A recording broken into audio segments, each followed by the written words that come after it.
Pratap classes. दोस्तों, Pratap classes के YouTube channel पर आपका स्वागत है। तो हमारी लगातार सीरीज चल रही है 35 क्वेश्चनों की।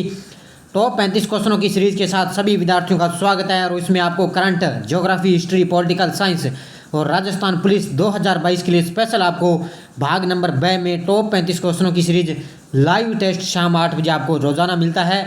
और लगातार आपको चैनल पर बने रहिए। तो जल्दी से सारे विद्यार्थी वीडियो को लाइक और शेयर कर देना। और जो भी विद्यार्थी हमारे इस चैनल पर नहीं हैं तो चैनल को सब्सक्राइब कर दें और इसके पास लगे बेल आइकन का घंटा दबा लें, ताकि हम जैसे ही वीडियो अपलोड करें उसका नोटिफिकेशन आप तक पहुंच जाएगा। तो स्टार्ट करते हैं। आज पार्ट नंबर मैं 22 लेके आऊँ। 21 मैंने इसके उपलब्ध करवा दिए हैं। इस वीडियो के डिस्क्रिप्शन में हमारी सारी प्लेलिस्टें बनी हुई है, वहाँ पर जाकर आप सारी वीडियो देख सकते हो। तो पहला क्वेश्चन देखिए, प्राचीन भारतीय इमारतों एवं स्मारकों को सुरक्षित रखने के लिए बहुत से कदम उठाने वाला वायसराय कौन था? Lord Elgin, Lord Curzon, Lord Dufferin, Lord Ripon. तो बताइए मुझे भी, प्राचीन भारतीय इमारतों एवं स्मारकों को सुरक्षित रखने के लिए बहुत से कदम उठाने वाला वायसराय कौन था? तो बताइए मुझे इसका राइट आंसर। तो ध्यान रखना कौन था? Lord Curzon. ऑप्शन नंबर 20 का राइट आंसर हो जाएगा। अगला क्वेश्चन देखो, महात्मा बुद्ध द्वारा कितने वर्ष की आयु में गृह त्याग किया गया था? 21 वर्ष, 23 वर्ष, 27 वर्ष या 29 वर्ष? बताइए मुझे। महात्मा बुद्ध है जो जैन धर्म से संबंधित थे, उनके द्वारा कितने वर्ष की आयु में गृह त्याग किया गया? 21 वर्ष, 23 वर्ष, 27 वर्ष या 29 वर्ष? तो ध्यान रखना इसका राइट आंसर क्या हो जाएगा? 29 वर्ष। ऑप्शन नंबर डी इसका राइट आंसर हो जाएगा। इन क्वेश्चनों को आप अच्छी तरह से पढ़ देना, सीधे सीधे एग्जाम में आपको देखने को मिल सकते हैं। अगला क्वेश्चन देखो, निम्नलिखित में से कौन सा सही सुमेलित नहीं है? अब यहाँ पे देखो कौन सा सुमेलित नहीं है ये बताना है आपको। कुतुबुद्दीन बख्तियार काकी चिश्ती संप्रदाय, फखरुद्दीन सोहरावर्दी संप्रदाय, अब्दुल कादिर जिलानी नक्शबंदी संप्रदाय और अब्दुल सत्तार स्तारिया संप्रदाय। तो बताइए मुझे कौन सा सही सुमेलित नहीं है? तो इसका राइट आंसर क्या हो जाएगा? Option number C. Option number C इसका राइट आंसर हो जाएगा। ये क्या है? सुमेलित है नहीं है। तो कुतुबुद्दीन बख्तियार काकी चिश्ती संप्रदाय से हैं, फखरुद्दीन सोहरावर्दी संप्रदाय से और अब्दुल सत्तार है स्तारिया संप्रदाय से। लेकिन अब्दुल कदर जिलानी है वो नक्शबंदी संप्रदाय से संबंधित नहीं है। तो ऑप्शन नंबर सी यहाँ पे राइट आंसर हो जाएगा। अगला क्वेश्चन देखो, ऋग्वैदिक काल में बलि था। अब बलि क्या था? ऋग्वैदिक काल में ये बताना भी बलि क्या था? देवी देवताओं को प्रसन्न करने के लिए पशुओं की बलि, प्रजा द्वारा स्वेच्छापूर्वक राजा को दिया गया कर, वाणिज्य कर या पशु कर? तो बताइए मुझे ऋग्वैदिक काल में बलि क्या था? तो ध्यान रखना इसका राइट आंसर हो जाएगा बी, प्रजा द्वारा स्वेच्छापूर्वक राजा को दिया गया कर। ऑप्शन नंबर बी यहाँ पे राइट आंसर हो जाएगा। अगला क्वेश्चन देखो, एक सिंधु स्थल की अनूठी बात यह है कि वहाँ शव दफन का प्रचलन था, यानी एक ही कब्र में एक पुरुष और एक स्त्री को साथ साथ दफनाए जाने की प्रथा थी। वह कौन सा स्थल है? यानी कि एक ही कब्र में क्या है? एक पुरुष और एक स्त्री को साथ साथ दफनाए जाने की प्रथा थी। वो कौन सा स्थल है? सूरकोटड़ा, लोथल, बनावली या रोपड़? बताइए मुझे इसका राइट आंसर। तो ध्यान रखना कौन सा स्थल है? वो लोथल। ऑप्शन नंबर बी यहाँ पे राइट आंसर हो जाएगा। अगला क्वेश्चन देखो, निम्न को सम्मिलित कीजिए। यहाँ पे बौद्ध संगीति है और यहाँ पे शासक है। अब ये बताना है भी आपको कौन सा प्रथम संगीति, कौन सी संगीति के समय कौन सा शासक था? तो बताइए मुझे, प्रथम संगीति में कौन था, द्वितीय में कौन था, तृतीय में कौन था और चतुर्थ में कौन था? नीचे ऑप्शन भी हैं, ये देखो आप ये देख सकते हो। तो ध्यान रखना इसका राइट आंसर क्या हो जाएगा? इसका राइट आंसर हो जाएगा यहाँ पर देखो option number B. Option number B यहाँ पे राइट आंसर हो जाएगा। अब देखो एक नंबर का दिया हुआ है यहाँ पे 4। एक नंबर का क्या है? 4 दिया हुआ है। प्रथम बौद्ध संगीति थी अज्ञात शत्रु के समय। उसके बाद में बी का 3 दिया हुआ है, बी का 3 आएगा। द्वितीय का आएगा कालाशोक। उसके बाद में देखो सी का 2। तृतीय का आएगा अशोक के काल में और चौथी हुई थी कनिष्क के समय। ये आप अच्छी तरह से पढ़ लेना, कई बार एग्जाम में क्वेश्चन भी पूछा जाता है। तो ऑप्शन नंबर यहाँ पर 20 का राइट आंसर हो जाएगा। अगला क्वेश्चन देखो, अशोक की कलिंग विजय 21 ईस्वी पूर्व जिसने उसे शांति व अहिंसा का पुजारी बना दिया का उल्लेख है? बताइए मुझे। अशोक के 5वें शिलालेख में, अशोक के 8वें शिलालेख में, अशोक के 13वें शिलालेख में, अशोक के 15वें शिलालेख में? अशोक की कलिंग विजय में जिसने उसे शांति व अहिंसा का पुजारी बना दिया, उसका लेख कहाँ पर है?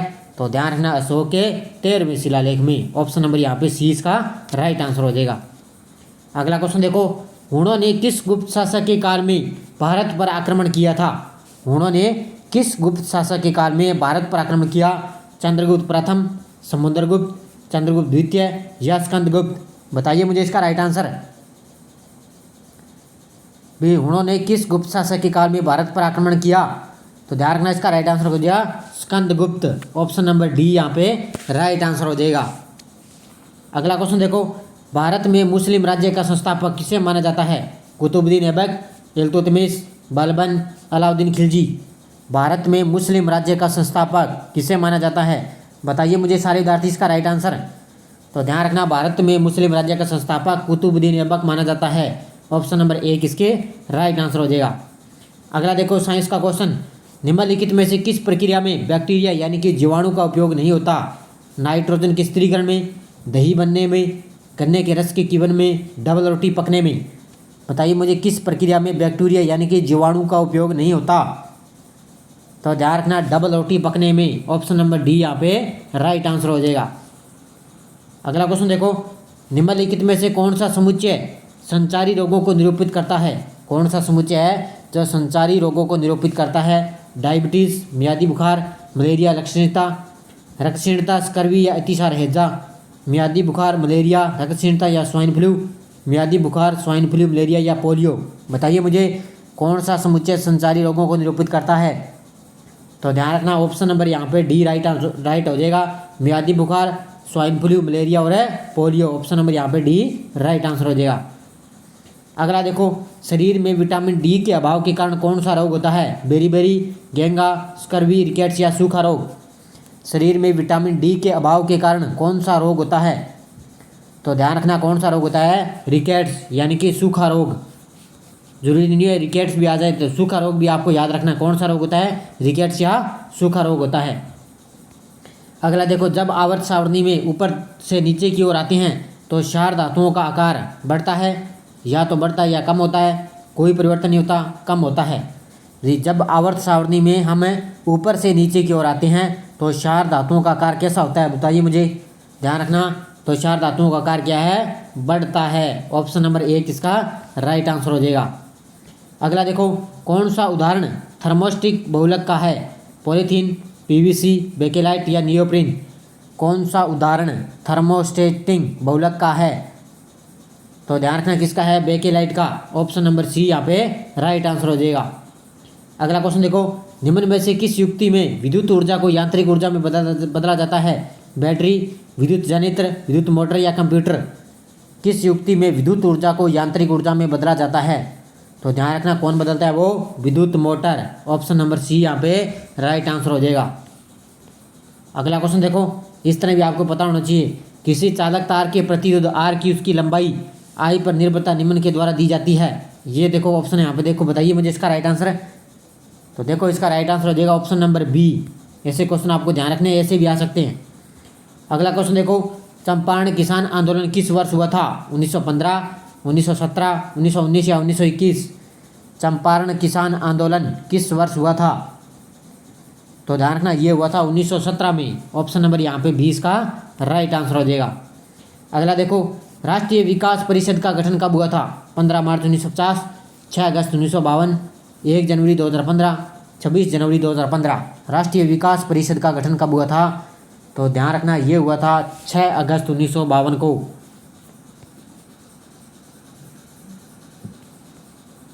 ऑप्शन नंबर बी यहाँ पे राइट आंसर हो जाएगा।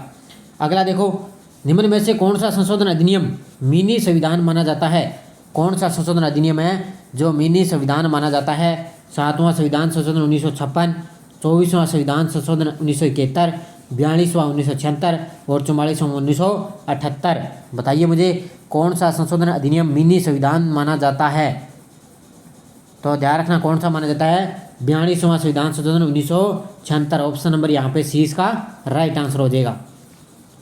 अगला क्वेश्चन देखो, निम्नलिखित में से क्या उच्च न्यायालय और उच्चतम न्यायालय दोनों की अधिकारिता के अधीन आता है? भी ये बताना है भी आपको, उच्च न्यायालय और उच्चतम न्यायालय दोनों के अधिकारिता के अधीन क्या आता है? इनमें आपको ये बताना है, संविधान के उल्लंघन के विरुद्ध संरक्षण, केंद्र और राज्यों के बीच विवाद, राज्यों के बीच में परस्पर विवाद, मूल अधिकारों का संरक्षण। बताइए मुझे इन दोनों के अंतर्गत क्या आता है? तो ध्यान रखना, ये आता है मूल अधिकारों का संरक्षण। ऑप्शन नंबर डी यहाँ पे राइट आंसर हो जाएगा। अगला क्वेश्चन देखो, भारत का उपराष्ट्रपति बनने के लिए न्यूनतम आयु कितनी होनी चाहिए? 30 वर्ष, 35 वर्ष, 40 वर्ष या 37 वर्ष? भारत का उपराष्ट्रपति बनने के लिए न्यूनतम आयु कितनी होनी चाहिए? तो ध्यान रखना कितनी होनी चाहिए? 35 वर्ष। ऑप्शन नंबर बी यहाँ पे राइट आंसर हो जाएगा। अगला क्वेश्चन देखो, निम्न में से कौन भारत के संसद के दोनों सदनों में किसी का भी सदस्य नहीं होता? भारत के संसद के दोनों सदनों में किसी का भी सदस्य नहीं होता। भारत का प्रधानमंत्री, भारत का वित्त मंत्री, भारत का राष्ट्रपति। केवल एक, केवल दो, केवल तीन या दो और तीन? बताइए मुझे। भारत के संसद के दोनों सदनों में किसी का भी सदस्य नहीं होता। तो ध्यान रखना इसका राइट आंसर क्या हो जाएगा? केवल तीन, यानी कि भारत का राष्ट्रपति केवल तीन यहाँ पे राइट आंसर हो जाएगा। अगला क्वेश्चन देखो, यदि लोकसभा का अध्यक्ष त्यागपत्र देना चाहे तो अपना त्यागपत्र निम्नलिखित में से किसको संबोधित करेगा? भारत के राष्ट्रपति, उपाध्यक्ष, प्रधानमंत्री, मंत्रिमंडल। लोकसभा का अध्यक्ष त्यागपत्र देना चाहे तो त्यागपत्र किसको संबोधित करेगा? तो ध्यान रखना लोकसभा उपाध्यक्ष को वो त्यागपत्र संबोधित करेगा। तो ऑप्शन नंबर बी यहाँ पे राइट आंसर हो जाएगा। अगला देखो, निम्नलिखित में से किस शहर को भारत का शून्य मील केंद्र के नाम से जाना जाता है? जबलपुर, इलाहाबाद, नागपुर, दिल्ली। किस शहर को भारत का शून्य मील केंद्र के नाम से जाना जाता है? तो ध्यान रखना नागपुर किसको जाना जाता है? ऑप्शन नंबर बी, इसको शून्य मील केंद्र के नाम से जाना जाता है। अगला देखो, पीपली घाट दर्रा किस पर्वतीय भाग में स्थित है? पश्चिमी घाट, पूर्वी घाट, विंध्याचल घाट या अरावली? पीपली घाट दर्रा किस पर्वतीय भाग में स्थित है? तो ध्यान रखना ये स्थित है अरावली में। ऑप्शन नंबर डी यहाँ पे राइट आंसर हो जाएगा। पीपली घाट कहाँ पर है? अरावली पर्वत श्रृंखला में। अब देखो अगला, सामाजिक वानिकी है। अब ये बताना भी सामाजिक वानिकी क्या है? निजी भूमि पर विभिन्न प्रकार के पौधों का एक साथ लगाना, सहकारियों समितियों द्वारा वन का प्रबंध, सहकारी स्वामित्व वाली भूमि पर एक प्रकार का पौधा उगाना, सरकारी स्वामित्व वाली भूमि पर उपयोगी पौधों को उगाना, उनकी व्यवस्था करना। बताइए मुझे इसका राइट आंसर है। तो ध्यान रखना इसका राइट आंसर क्या जाए? ऑप्शन नंबर डी, सरकारी स्वामित्व वाली भूमि पर है उपयोगी पौधों को उगाना और उनकी व्यवस्था करना। ये क्या है? सामाजिक वानिकी। अगला क्वेश्चन देखो, निम्नलिखित में से किस महाद्वीप में सबसे अधिक देश हैं? यूरोप, अफ्रीका, एशिया, उत्तरी अमेरिका। भी कौन सा महाद्वीप है जिसमें सबसे ज़्यादा देश हैं? तो ध्यान रखना किस में है? अफ्रीका में सबसे ज़्यादा देश हैं, अफ्रीका महाद्वीप में। तो ऑप्शन नंबर बी यहाँ पे राइट आंसर हो जाएगा। अगला देखो, किसी दो देशांतरों के बीच समय का अंतर कितना होता है? 10 मिनट, 14 मिनट, 4 मिनट या 30 मिनट? यानी कि किसी दो देशांतरों के बीच का समय का अंतर कितना होता है? तो बताइए मुझे इसका राइट आंसर कितना होता है? 4 मिनट का। ऑप्शन नंबर सी यहाँ पे राइट आंसर हो जाएगा। अगला क्वेश्चन देखो, जीव मंडल सुरक्षित क्षेत्र का उद्देश्य है। जीव मंडल सुरक्षित क्षेत्र का उद्देश्य क्या है? ध्यान रखना, वन्य भूमि के वनस्पति और प्राणीजात का परीक्षण, वन्य उत्पादों पर प्रयोग और विकास, कृषि उत्पादों पर प्रयोग और विकास। तो यहाँ पे ऑप्शन नंबर डी यहाँ पे राइट आंसर हो जाएगा। तो उपरोक्त सभी। अगला क्वेश्चन देखो, दक्षिणी अमेरिका की सबसे बड़ी नदी है? मिसिसिपी, नील, अमेजन या गंगा? दक्षिण अमेरिका की सबसे बड़ी नदी कौन सी है? बताइए मुझे। तो ध्यान रखना दक्षिण अमेरिका की सबसे बड़ी नदी है अमेजन। ऑप्शन नंबर सी यहाँ पे राइट आंसर हो जाएगा। तो ये 35 क्वेश्चन थे, मैंने उपलब्ध करवा दिए। जाते जाते लाइक और शेयर कर देना। लगातार आपको शाम 8 बजे ये वीडियो आपको लगातार मिल रहा है, क्योंकि राजस्थान पुलिस का एग्जाम बहुत ही नज़दीक आ चुकी है डेट। तो लगातार आज शाम 8 बजे ये वीडियो आप देखते रहिए। क्वेश्चन आपका इससे बाहर नहीं जाएगा। तो धन्यवाद दोस्तों, जय हिंद, जय भारत।